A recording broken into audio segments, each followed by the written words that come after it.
You're listening to The Voice of Russia from London. I'm Tim Ecott.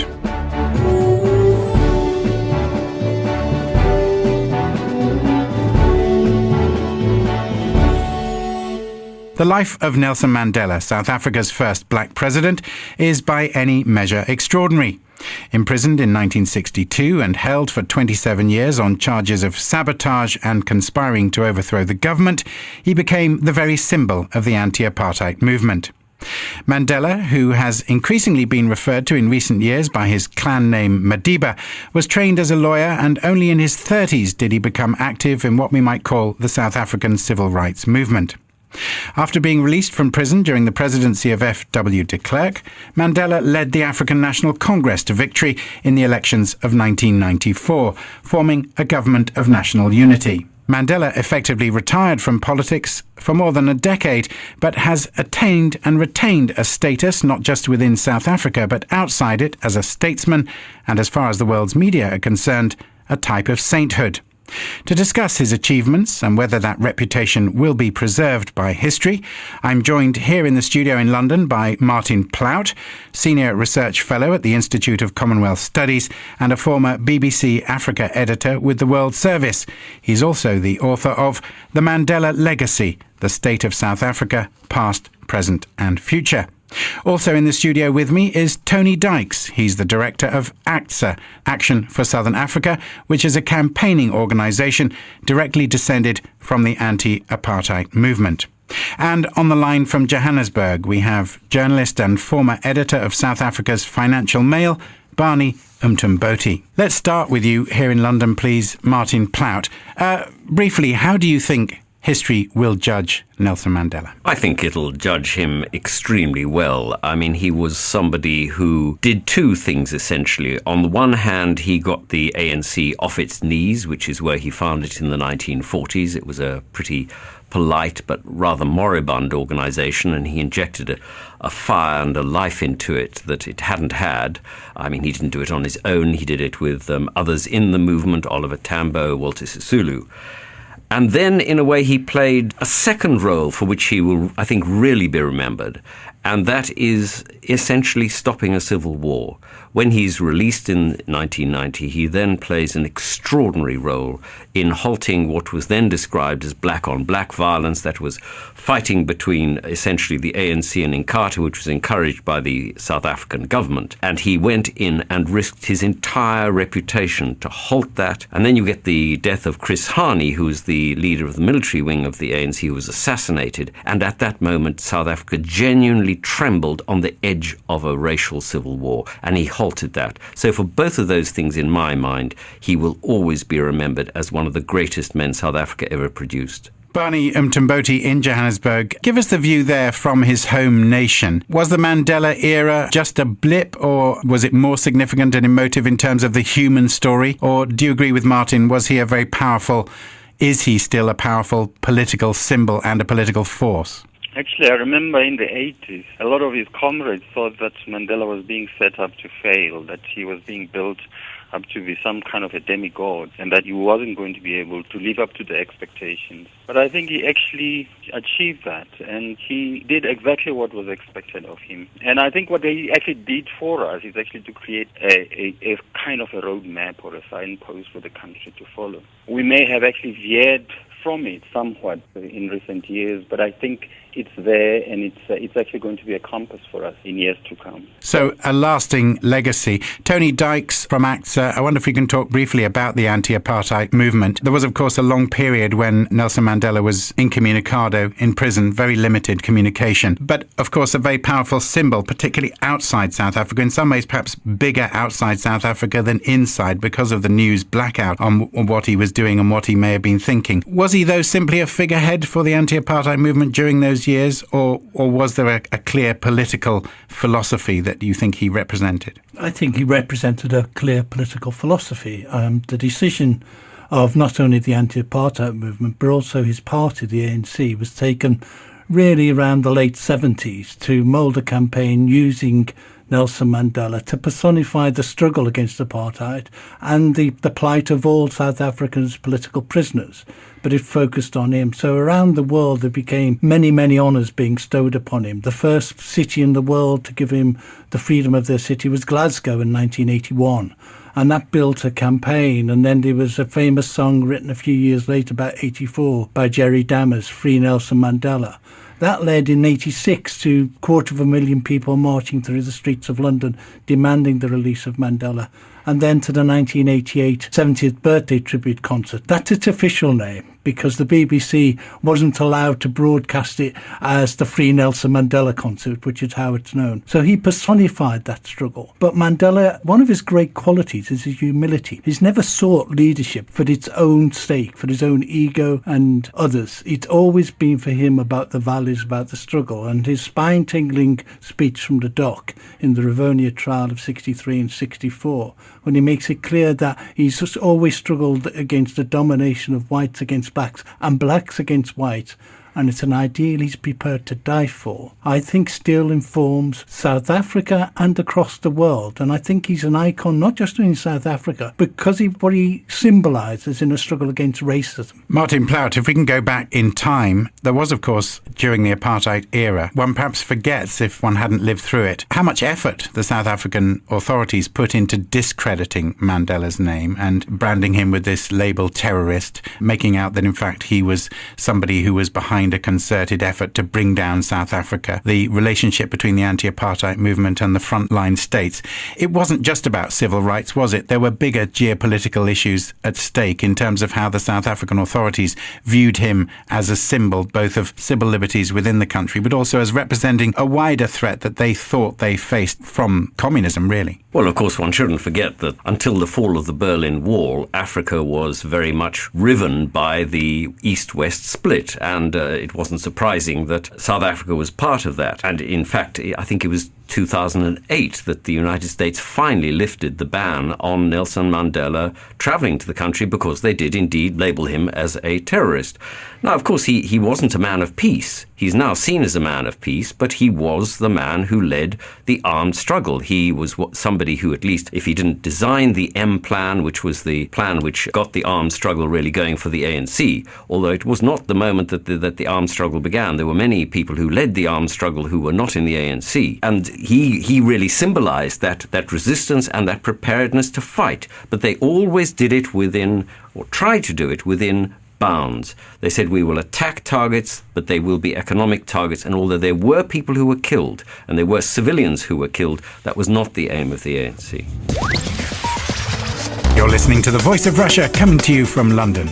I'm Tim Ecott, and today's discussion is about the political legacy of Nelson Mandela. Barney Mtomboti in Johannesburg, how did the ANC change, if you like, between the time when Mandela became active, pre the Rivonia trial, pre his travels to, say, Ethiopia and Morocco? What do you think we can draw in terms of a conclusion about how significant Mandela was within the evolution of the ANC? And I don't mean when it first started in the 20s, but post-war and post the nationalists taking power in South Africa. Well, I think actually Mandela was part of they founded the ANC Youth League, which actually kind of reinvigorates the ANC. And we remember 1949, for instance, when they came up with a plan which led to the Defiance Campaign 1952.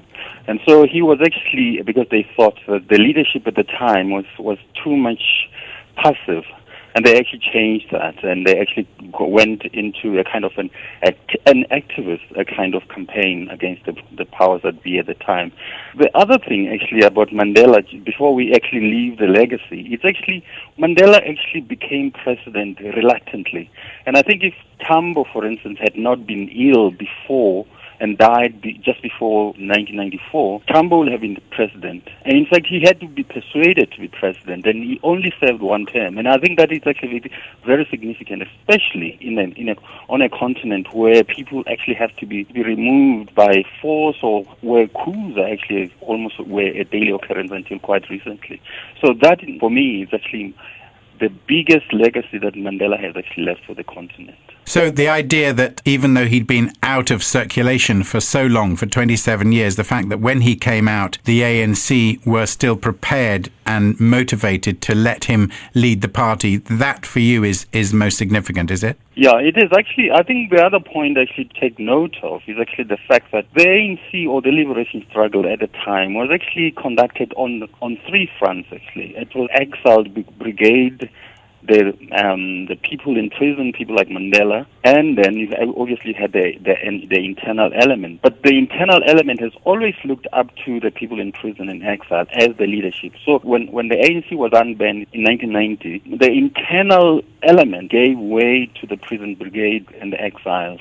And in fact, you see now when things aren't working that well with ANC in power, the people who were actually at the time who were in the internal elements were basically saying that exiles are not actually understanding. They don't actually understand the political dynamics on the ground. And I think you see that actually, that kind of argument or debate or discussion actually coming to the fore quite recently. I think we'd like to return to that in a moment, Barney Mtomboti in Johannesburg. But Tony Dykes from ACTA, formerly the anti-apartheid movement, how much was the anti-apartheid movement motivated by these other liberation movements, if you like, or how much was it purely a civil rights type philosophy, do you believe, outside South Africa? It was very easy to see South Africa in terms of black versus white or white versus black. Do you think the subtleties of that Africanist movement, if you like, were understood by those who supported it? Well, I think they were understood, but I think the anti-apartheid movement itself took a very clear decision that its primary focus was in its name. It was to be anti-apartheid, and it had lots of discussions over the history, and there were people involved in the struggles for the liberation of Mozambique, Angola, Zimbabwe and Namibia. So they were all part of campaigns, but the central focus was clearly to remove apartheid. But it was never just a negative agenda. It wasn't just being opposed to something as abhorrent and as evil as the apartheid system. It was also a positive agenda of recognising without getting rid of apartheid, Southern Africa couldn't really develop. You had South Africa, the largest economy, in effect under apartheid, being viewed by its then rulers as not really part of the continent, not really connected to it, and increasingly isolated from it. So I think the important point is you had to remove certain apartheid to enable Southern Africa to develop. And that was well understood by people in the anti-apartheid movement and the broader liberation movement. And the changes in Mozambique, Angola and in Zimbabwe and latterly in Namibia certainly gave heart to the ANC and the liberation movements and people fighting against apartheid in South Africa. And that's remembered today. So there are still linkages between the solidarity movements. They still meet at least annually and have discussion and sharing. And that's an important part of the current political context of South and Southern Africa. Martin Plaut, you've written about Mandela. Obviously, you know Africa and Southern Africa particularly well. I wonder if we can look at that side of Mandela. How much do you see him as an African nationalist, or do you see him very much as a South African who was principally interested in what happened in that country? Well, I think he would have liked to have been an Africanist, but to be honest with you, he really was a South African. And with due respect to Barney and to all South Africans of whom I'm one, there is not much understanding of the rest of the continent in South Africa. People tend in South Africa to concentrate on their region and on themselves, and then look almost above the rest of Africa and tend to look to Europe and to China and wherever else. And there's not much understanding of the rest of Africa. Now, Mandela did go on a big tour of the continent when the armed struggle was launched. One of the reasons he did this was, frankly, to counter the influence of the other great movement that was opposing apartheid, which was the Pan-Africanist Congress. Today, really just a shell of what it was then. But it had a much stronger hold over the various African countries. And he went around, frankly, not only trying to get support for the armed struggle, but also to try and say, listen, we are the real organization. Don't get into bed with the Pan-Africanist Congress. And in fact, in the taxi coming here today, I was just shown by an Ethiopian who was bringing me here the passport that he has a photograph of it, which is in a museum in Addis Ababa, of the passport that Haile Selassie gave Nelson Mandela when he visited him in 1963, and the revolver that he was given at the time. And so, it was a very, very important moment that they did. But really, South Africans are very, very parochial in a sense, and their relationship with the rest of the continent is slight. Barney and Tumboti in South Africa. Would you accept that characterisation? Do you think Mandela and indeed the ANC were principally thinking about South Africa rather than being an African movement generally? In order for you to obviously look at other problems beyond your area, I think you should actually obviously first sweep your own backyard, and I think that's what has been happening.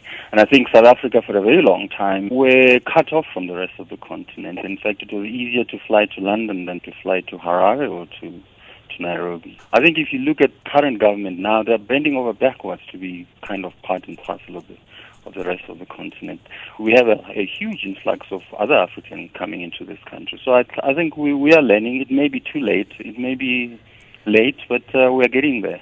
I think Mandela, his top priority was actually to try and bring about reconciliation in the country between especially black and white people.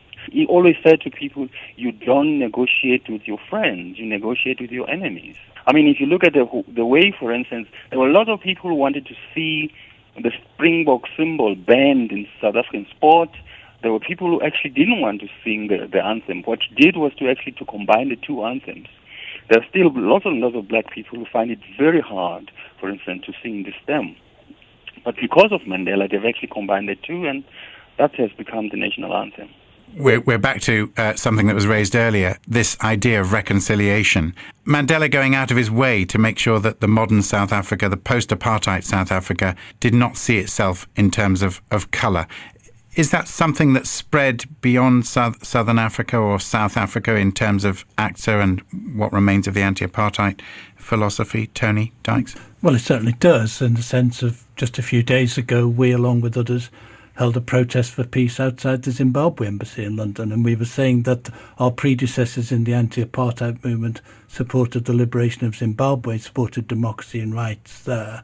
And that's the same philosophy from the same roots, which is an anti-imperialist, anti-colonialist, but support for liberation and democracy and freedom roots. So Nelson Mandela, I think, certainly inspires and enthuses that.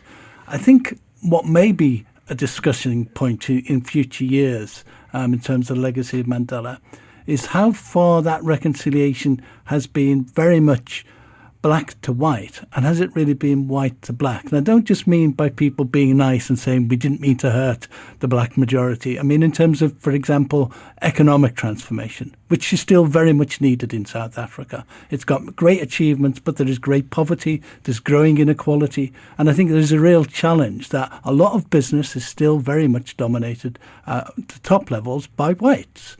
And nearly 20 years on, people ask questions about that.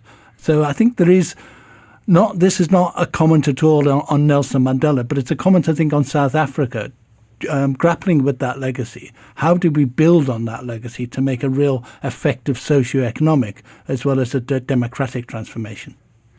Martin Plaut, I wonder if we could move in that direction and ask you, post 1994, but then post Mandela, the relationship between the ANC and South Africans generally in the way the country is run. How much was Nelson Mandela representative of the ANC? Because the people who followed him in the presidency have not necessarily been in the same mould, have they? Well, I think there are two things to say about it. The first was that Mandela himself always said that he was a disciplined member of the movement, and that he had played his part, but others had played them as well. So he always saw himself very much within it. As for what has happened subsequently to him leaving power, and I do agree very strongly with Barney that one of his greatest contributions to South Africa was to say, that he was only prepared to serve one term, and anyone was could be replaced, and that he was not indispensable, and not like someone like Equatorial Guinea, where he's been there for 40, and President Gwema's been there for 40 years, and has to be. I mean, they haven't managed to get rid of him now. It's an appalling situation. But the other side of it now is that you do have, frankly, some pretty dubious practices inside South Africa itself. And the ANC, there's much that the organization really, frankly, should be ashamed of in the way that it operates now. The way that it has, for example, exploited the image of Mandela shamelessly, frankly. And it was Winnie Mandela came out, I think, over the weekend saying that the ANC's attempt to, have this last press conference with Jacob Zuma sitting next to Nelson Mandela a couple of months ago was really painful for the family. And I think they're right. And there are a lot of things that have gone wrong. Now, you can't blame that on Nelson Mandela. He left, nothing was like that. But frankly, all movements that are in power for 20 years begin to rot. And there's nothing special about the ANC. All organizations do it. You only have to look at the Indian Congress or KANU in Kenya. You see exactly the same kind of phenomenon. And frankly, one of the biggest problems South Africa faces is that in my lifetime, and I'm 63 now, we've only had one change of government between the National Party and the ANC. And frankly, that's not a good democracy. You're listening to The Voice of Russia from London. I'm Tim Ecott, and today I'm discussing the political legacy of Nelson Mandela. My guests are Martin Plaut, a Senior Research Fellow at the Institute of Commonwealth Studies, Tony Dykes, the Director of Action for Southern Africa, and on the line from Johannesburg, the veteran journalist Barney Umtumboti. Barney Umtumboti in Johannesburg. Has the ANC moved away from the ideal that Nelson Mandela represented? You see, the thing is that actually by the time Mandela left, actually, there were quite a lot of people in the ANC who were very impatient because they thought there was just too much reconciliation. They wanted Mbeki, who was going, and then obviously Mbeki came in and he introduced his Pan-Africanism, so to speak. But I mean, what didn't change between Mandela and Mbeki was the economic policies. Actually, Mbeki was driving the policies even during Mandela's time.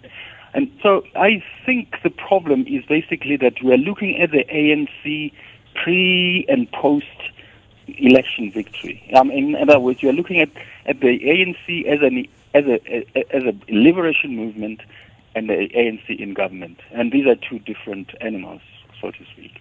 Because the point is that all of a sudden, like Mandela used to say, we came out of the bush too, and people expect us to run a first-class world economy, and that's going to be very difficult. Are you saying in effect that the ANC were not ready and potentially still not ready to do that? I think the problem that we have is the thing that Martin alluded to, is actually that the ANC is too powerful.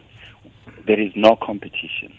And I think if we had competition, if we had, for instance, a two-party kind of system, a democratic system, I think then you will actually have the ANC trying to respond to what people are saying on the ground. Right now, for instance, they don't, because they know that they will get 66% in the coming elections anyway. So why should they bother? Why should they care? And do you agree with Martin Plaut's point that the ANC has traded shamelessly on Mandela's reputation? Yeah, I think they obviously. They realize I think they regard Mandela almost like a gold mine, basically, because he's revered right across the political spectrum. He's revered by just about everybody, black, white, whatever. Right across the globe. So. And there's no equal within the organization, especially now that they're led by somebody like Jacob Zuma, who's basically discredited. Tony Dykes, just in terms of his humanity, Mandela seems assured of a reputation that will long outlive him. He's going to be one of those figures on students' bedroom walls, isn't he, forever, like Che Guevara, like Gandhi. He stands for something, the humanity of which goes beyond the domestic nature of South African politics, doesn't he? I think he does, but I think he hopefully will go beyond just images, posters on walls. I think as far as, and I've met Mandela when he came to Britain in 1990, but met close friends of his and others. All I know of Nelson Mandela, what he'd be asking people to do, wouldn't stick him on a poster, not look for a photo opportunity with him, but create a better, fairer, more just and sustainable world in which human dignity and rights are upheld. These are fairly self-evident and simple, but unfortunately throughout large parts of the world are not the case. And he came to Britain in 2005 for the campaign Make Poverty History. He made it very clear in his messages then. The challenge was poverty. The challenge was to end gross inequality. And that was the challenge for the generations to come, including the leaders of South Africa and other countries around the world. And I'm certain that would be his message to G8, G20s, the UN. So don't just have him as a picture on your wall. If you're inspired by him, do something to make that better, fairer, more just, sustainable world. Martin Plaut, that supranational view of Nelson Mandela, this world statesman reputation, is that something that was created by being in prison, do you think? Did he change radically in your view from the civil rights campaigner, the anti-apartheid campaigner who went to prison and the man who came out determined to reconcile South Africans? Well, I think it's his whole life. It is, as I said, his ability to get people mobilized when he was a young man, the dignity he had while he was in jail, and then the extraordinary reconciliation that Barney and Tony have talked about. I mean, these were amazing achievements. And it is one of his lasting legacies that even jailers that had him, who were amongst the most hardline white racists, who had him on Robben Island, used to in the end come and ask him for advice and respected him. He was an extraordinary man, a man really more extraordinary than anybody I think I have ever met. I met him once in my life. I used to look down when I was a child on him from Table Mountain where I lived. I was a child looking down on him. And, that memory of even meeting him once and shaking his hand is something that will live with me always. And I can't say that about anybody else I know. Barney Mtomboti in Johannesburg. South African politics has perhaps, in terms of its own internal politics at least, faded from the world radar or TV screens in recent years. But the name Mandela continues to evoke very strong responses. Is his reputation still as untarnished within South Africa? Oh, yes. I think, in fact, Tutu was saying last night that Mandela in his I don't know what you call this. I mean, in his swan song, he's actually reuniting the country again because people are coming out in droves to just express how they feel about him. But I think the other thing that I think we alluded to this, there's lots of people are actually talking about the second revolution because the one thing that actually the country needs is actually you see people like Julius Malema coming out and talking about economic liberation because I think that's actually an unfinished business in this country is the fact that there's been too much reconciliation. There's very little spreading the wealth, as it were. And I think what the ANC had tried to do was actually to come up with something called black economic empowerment. But unfortunately, that had actually ended in the hands of people who are politically connected with the ruling party. So it hasn't actually helped to spread the wealth or to spread opportunities right across the spectrum. So they're in effect letting down the memory of what Mandela set out to achieve. Is that what you're saying? So I think what has actually happened is that people have actually got the freedom, but they haven't actually got the dividends of that freedom. Barney Mtomboti from Johannesburg, thank you very much for joining us here on The Voice of Russia in London. Martin Plaut, Senior Research Fellow at the Institute of Commonwealth Studies and former BBC Africa editor, thank you for joining us here. And similarly, Tony Dykes, Director of ACTA, Action for Southern Africa. Thank you all for sharing your thoughts and views on Nelson Mandela. You've been listening to The Voice of Russia from London. I'm Tim Ecott.